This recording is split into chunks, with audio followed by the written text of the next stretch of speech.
Assalamualaikum Ibu, selamat siang. Waalaikumsalam, selamat siang. Perkenalkan Ibu, nama saya Wafifah Naila, saya mahasiswa baru dari Universitas Tadulako, jurusan Bimbingan dan Konseling.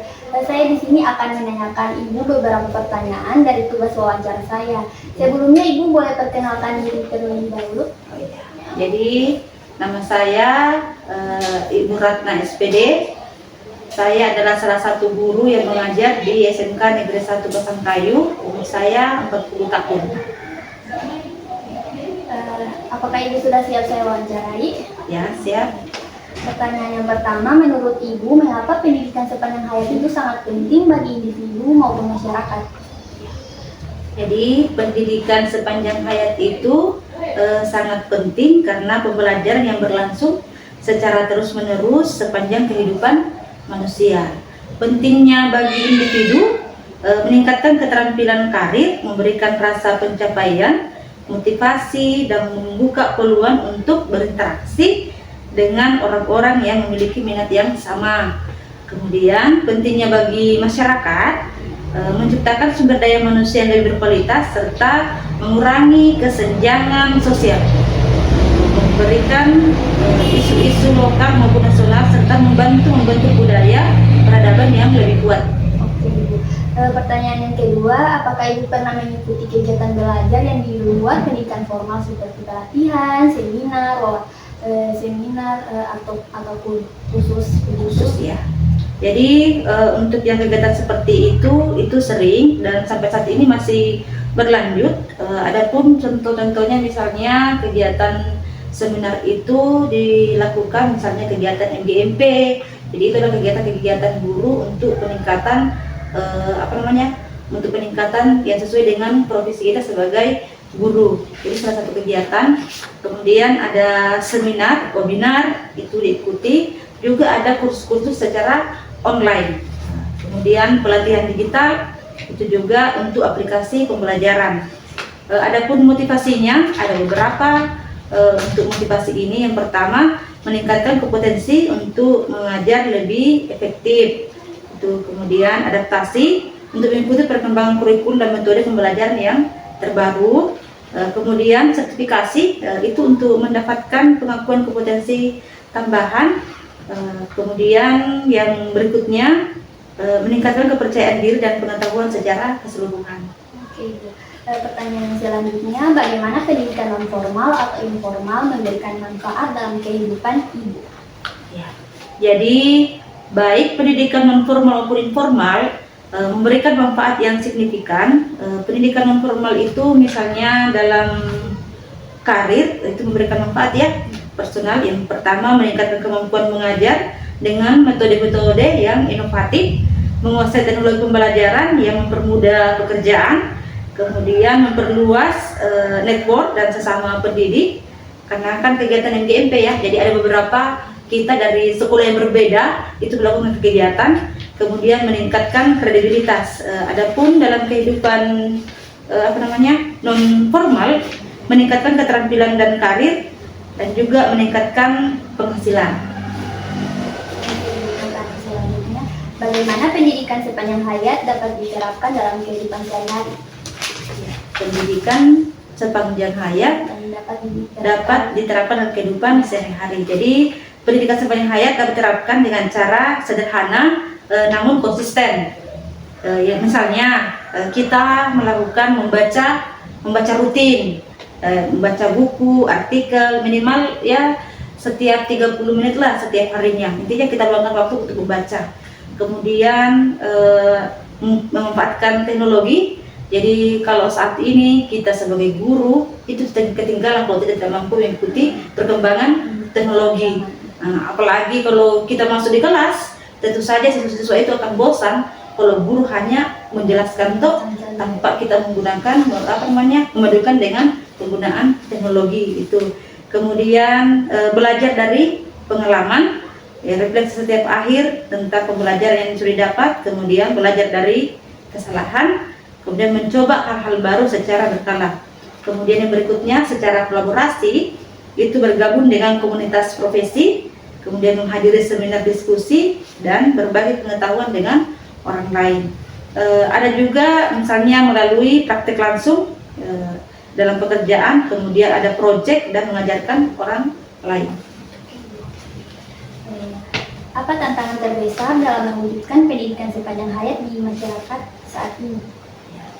Tantangan terbesar dalam mewujudkan pendidikan sepanjang hayat di masyarakat kita adalah kesenjangan akses dan kualitas pendidikan yang belum merata, kurangnya motivasi dan pola pikir untuk tes belajar, serta ketidaksesuaian kurikulum dan keterampilan. Jadi ada beberapa untuk kesenjangan akses kualitas pendidikan, kemudian ada ketimpangan ekonomi. Contohnya misalnya kelompok ekonomi bawah menengah seringkali mengalami hambatan yang lebih besar mengakses pendidikan yang berkualitas. Kemudian kurangnya motivasi dan pola pikir. Stigma sosial bahwa pandangan bahwa pendidikan formal itu sudah cukup dengan berhasil setelah lulus sekolah. Pola pikir yang masih stagnan, misalnya orang sulit menerima bahwa pengetahuan yang dimiliki sudah usang dan enggan untuk mempelajari konsep baru. Jadi kita sudah terbiasa dengan berada di zona nyaman, tidak perlu lagi untuk belajar. Itu tantangan. Kemudian kurangnya kesesuaian dengan kebutuhan dunia kerja. Kesenjangan keterampilan, ada ketidaksesuaian antara keterampilan yang diajarkan di institusi pendidikan formal dengan kebutuhan real di dunia kerja saat ini. Kemudian kurangnya kurikulum yang ketinggalan zaman. Tetapi kalau saat ini kurikulum yang selalu berubah, itu juga tantangan. Kenapa kita sebagai guru, apalagi yang sudah muda, yang sudah mulai tua umurnya ke atas, tentu saja tidak sama dengan yang masih muda. Lagi dalam hal teknologi untuk belajar, itu kita betul-betul butuh waktu yang luang. Bagaimana cara mengatasi tantangan tersebut? Bagaimana cara mengatasi tantangan tersebut?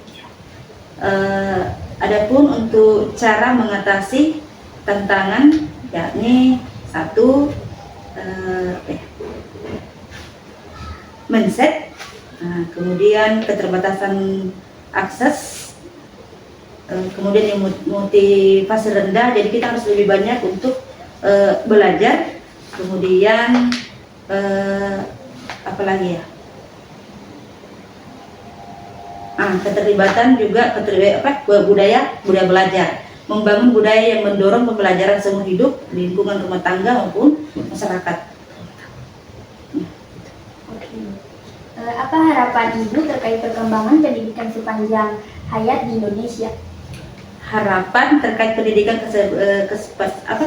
sepanjang hayat Indonesia adalah adanya kesetaraan akses pendidikan, peningkatan kualitas dan relevansi kurikulum, serta membangun kompetensi guru masyarakat secara berkelanjutan. Harapan lainnya adalah terciptanya masyarakat pembelajar yang mampu beradaptasi dengan perubahan, meningkatkan kepercayaan diri dan produktivitas, serta memiliki rasa hormat dan kerendahan hati terhadap berbagai ide dan budaya yang berbeda. Jadi untuk satu, ada peningkatan kualitas dan relevansinya, ya, baik kurikulum, metode pembelajaran efektif maupun kompetensi guru. Akses kesetaraan, yaitu akses kesetaraan yang merata, kemudian pengembangan individu dan masyarakat. Kita perlu untuk membangun masyarakat yang pembelajar, misalnya terbentuknya komunitas yang suportif dan termotivasi untuk terus belajar demi perkembangan diri dan masyarakat. Kemudian untuk kemandirian dan adaptasi, itu individu menjadi lebih mandiri dalam belajar, mampu beradaptasi dengan perubahan positif, memiliki kemampuan pemecahan masalah yang lebih baik. Kemudian harus ada namanya produktivitas individu, organisasi tempat kerja, dan negara yang dapat mengangkat produktivitas secara keseluruhan. Oke, pertanyaan yang terakhir, apa pesan Ibu bagi saya sebagai mahasiswa agar saya semangat dalam menjalankan pendidikan sepanjang hayat? Jadi pesannya, pesan Ibu kepada adik-adik mahasiswa yang sedang belajar tentang pendidikan sepanjang hayat, saya ingin menyampaikan beberapa pesan. Investasi terbaik adalah pada diri sendiri. Kenapa? Pengetahuan dan keterampilan yang kalian pelajari tidak akan pernah bisa diambil oleh orang lain. Jadi itu akan selalu ada selamanya. Beda dengan harta yang mungkin bisa hilang ya. Kemudian jangan melihat hanya sebagai kewajiban kuliah, Ingat kembali tujuan awal kita kuliah, karena itu akan menjadi motivasi yang kuat saat menghadapi kesulitan. Memanfaatkan kesempatan yang ada di universitas, kuasai keterampilan praktis di luar teori, kemudian bangun jejaring. Ingat tujuan yang pertama, tujuan kita untuk kuliah, kemudian manfaatkan waktu dan kesempatan, kemudian bangun hubungan dengan jaringan itu, misalnya hormati dan patuhi dosen, bangun hubungan baik dengan senior. Nah itu. Adapun pesan penutup dari Ibu sendiri, ingat kalian adalah generasi yang akan memimpin Indonesia di masa depan.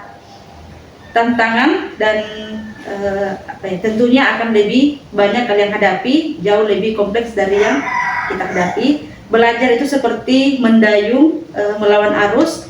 Jika berhenti, kita akan terbawa mundur. Maka teruslah belajar, terus tumbuh, teruslah menjadi versi terbaik dari dirimu. Pendidikan sepanjang hayat bukan tentang mengumpulkan gelar atau sertifikat.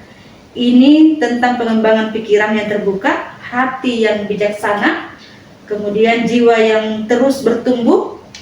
Hari ini adalah kesempatan baru untuk sesuatu yang kamu belum ketahui kemarin. Manfaatkan setiap detik untuk tumbuh. Selamat belajar, selamat tumbuh, selamat menjadi pembelajar sejati sepanjang hayat. Oke Ibu, terima kasih Ibu atas jawabannya. Mungkin itu saja yang bisa saya tanyakan kepada Ibu. Mohon maaf Ibu kalau ada kesalahan dalam saya menanyakan. Terima kasih Ibu. Sama. Salut.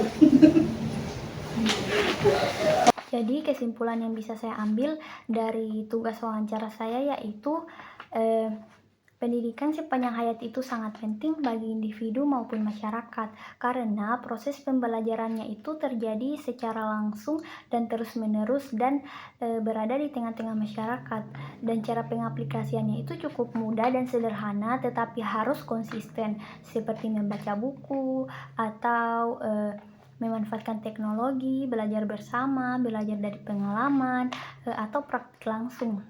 Dan pesan yang saya dapat dari hasil wawancara tersebut sebagai saya seorang mahasiswa agar saya semangat dalam menjalankan pendidikan sepanjang hayat, yaitu investasi yang terbaik itu ada pada diri kita sendiri. Pengetahuan dan keterampilan yang kita kuasai tidak akan pernah diambil oleh orang lain, berbeda dengan harta benda, dan jadikanlah pembelajaran itu adalah bagian dari hidup kita sendiri, bukan hanya sebagai kewajiban. Dan ingat juga tujuan awal kita berkuliah itu apa, agar kita bisa memotivasi diri kita dalam menghadapi tantangan-tantangan besar yang akan terjadi di selanjutnya. Mungkin seperti itu kesimpulan yang saya dapat. Cukup sekian dan terima kasih.